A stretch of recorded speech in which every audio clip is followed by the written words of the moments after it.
Please subscribe Tito Manny Vlog.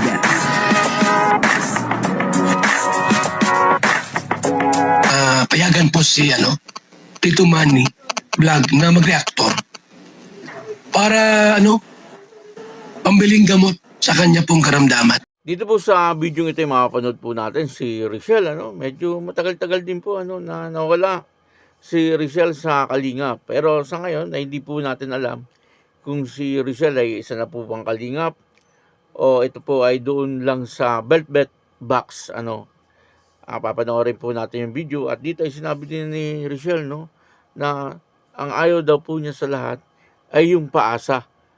Sino po ba kaya ang sinasabihan dito ni Richelle? Papanoorin po natin yung video at syempre bibigyan po natin yan ng konting reaction. Pero bago po yan, ako muna bumabati sa inyong lahat ng magandang umaga, magandang tanghali at magandang gabi sa inyong lahat mga kapatid. Kung saan man kayo ng panig ng mundo naroon ngayon, ay mag-iingat kayo palagi at pagpalain kayo ng ating Panginoon. Maraming salamat din po sa patuloy na tumatangkilik sa aking YouTube channel at nanonood sa aking video reaction. Patuloy lang po natin suportahan sila Kuya Bar Santos Matubang, Kalinga Prab at Edna Vlog, Jack Tapia at yung mga kasamahan ko pong reactor sa Kalinga.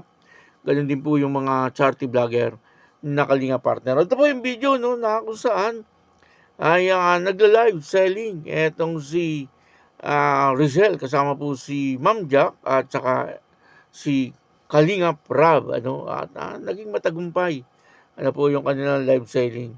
At dito ay may sinabi si Richelle sa mga hugot-hugot niya. At nagpaliwanag din po dito si Kalinga Prab tungkol po doon sa mga pangyayari. Ito po yung video, panoorin po natin. Congrats ulit, Rachel, for being part of Velvet Box community. Ayan, alam mo talagang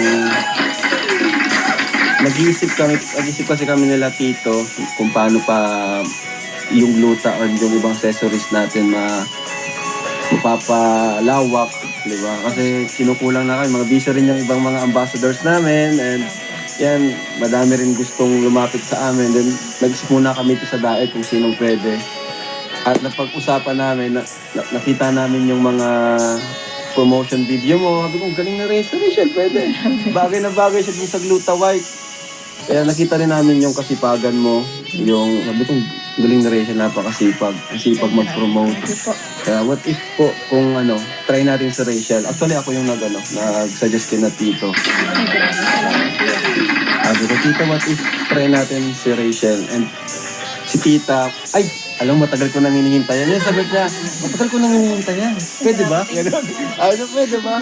Sabi ko, kausapin po natin kung pwede. Kasi kami ni Rachel, wala naman po kang problema ni Rachel. Opo. Sa totoo lang, nag-uusap kami, nag-chat siya sa akin, nag-chat din ako sa akin. Kaya, wala pong problema sa ano man yung nangyaring mga nakaraan na mga issue, kalimutan na natin yan. Importante yung ngayon kasi wala namang problema sa amin ni Rachel. Ganda po ito. Pwede pang regalo sa mga may jowa dyan. Sana kayo may jowa. Parang gabi ng jowa. Ano sa jowa?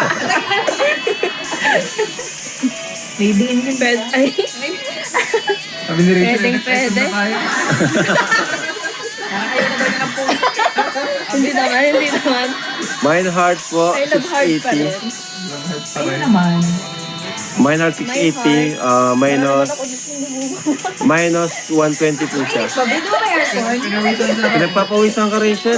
Nag-blush yung Parang hindi yata live sila yung kailangan nating pag-usapan ngayon. Ibaba mo na kayo. Lumapit na natin. Joke lang po. 560 sa may mga VIP. Sa may mga VIP card Ba't po. tatawanan sila? Ano nangyari? Matawa sila sa heart eh. Siguro happy feel niyo po ako, no? Namula ka talaga sa Mas gustuhan ta nilang Q&A. Sasabog na. Parang sasabog na po ako ngayon. Thank you po sa nag-mind. Successful yung live selling natin. Grabe, Daming mag-welcome miners kay ni Facial First Life. Rachel. Thank you so much. Ayun. Thank you so much po sa inyong lahat. May reaction siya sa Forever in Love. Sana Mga all. forever in love, sana po itunay ka ha. Sana po tunay Forever yun. in love. Totoo ba yan? Papaalam na nga sana ako. Tinatanggal ko na. Ayaw matanggal. Alam nila yung word na paalam. Ganon. Tiyak talaga. Hindi po kayo sisisi pag binili niyo po ito. Ganda sobra. Kasi napakaganda po talaga. At talaga, may lugot eh.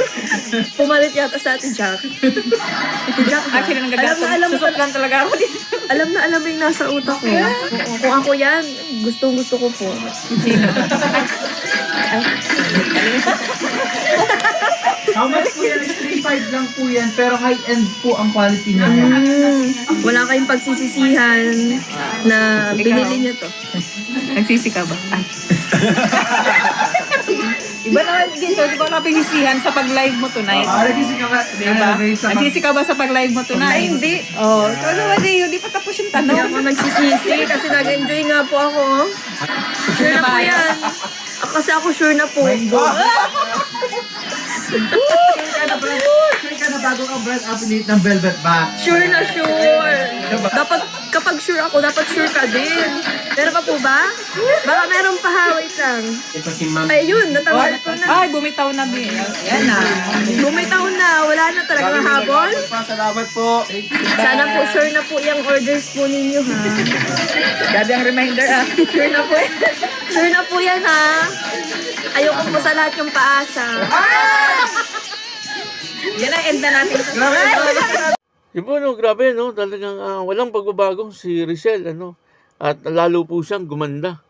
Ano po, at dito, kitang-kita po natin, ano? Na talagang napakagaling humarap sa mga tao ni Richelle, ano? At napakagaling niyang humatang ng customer, ano po. At sinabi niya rin dito, no? Doon sa bandang huli ng video, na ang ayaw daw po niya sa lahat, yung paaasahan siya. Hugot po ito, no? Di po natin alam kung kanino niya ito pinapatama. Pero maliwanag na ang sinasabihan niya po rito, siyempre, yung mga bumili, ano po, doon sa kanyang live selling. Yung mga umorder, ano, kasi baka mamaya, yatras nga naman. Ano po, kaya nire-remind niya, ano, sinisigurado niya, ano po, at sinabi niya, yung daw pong ayaw niya sa lahat, yung siya ay paaasahin. Ano po, at dito rin nagpaliwanag po ano si Kalinga Prab ano tungkol po doon sa mga pangyayari ano kasi nawalay po sa Kalingap etong si Richelle. Ano po, ang sabi niya ay wala naman daw po sila naging problema no bagamat wala na sa Kalingap noon etong si Richelle pero tuloy-tuloy pa rin daw po yung kanilang komunikasyon. Ano po at tuloy-tuloy pa rin yung kanilang kamustahan, pagchat-chat. Kaya yun ano dito po ay kinuha nila na parang isang kapartner ano sa Velvet Box etong si Richelle ano at napakagaling naman po ni Richelle magbenta na ano naging matagumpay ano yung kanilang live selling ano po at nakakatuwa naman ano talagang marami ang umorder ano po at marami ding hugot etong si Richelle. Ito yung mga sabi po natin na talagang maayos na maayos ano po, yung naging live selling ni Richelle, ano, kasama si Kalinga Prab at saka si Ma'am Jack, ano po. Kaya patuloy lang po natin suportahan, ano, ang YouTube channel ni Richelle. Ano po, kasi malaking tulong po yan sa ngayon ay nag-aaral po siya. Ano po, siyempre, kailangan din po niya ng pera, no, isa pa, ay parang siya ang breadwinner doon sa kanilang pamilya, no, kaya suportahan po natin yung kanyang YouTube channel. Kapag siya ay nagla-live, puntahan po natin, ano? Kasi malaking tulong po kay Richelle, yung mga yon. Ano po? Kaya yun, maraming salamat po sa inyong lahat. At ako po si Tito Manny Vlog na nagsasabing God bless you all. Diyos mabalos.